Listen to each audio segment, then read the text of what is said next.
আসসালামু আলাইকুম। আশা করি সবাই ভালো আছেন। এই যে আমাদের আজকে শুক্রবার হাতির ঝিলে আমাদের স্টুডেন্টদেরকে শেখানো হচ্ছে। আজকে 3 জন স্টুডেন্ট আছে, আপনারা দেখতে পাচ্ছেন। তা আপনারা যারা কাজ শিখতে চাচ্ছেন অতি দ্রুত আমাদের সাথে যোগাযোগ করুন। আমরা ইনশাল্লাহ আপনাদেরকে সুন্দর প্র্যাকটিক্যালি কাজ শেখানোর চেষ্টা করব।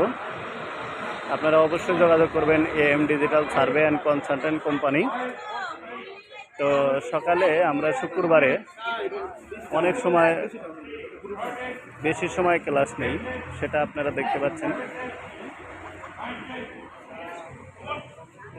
এই যে সেন্টারিং চলছে, সেন্টারিংয়ের পরেই মূল কার্যক্রমে চলে যাবে।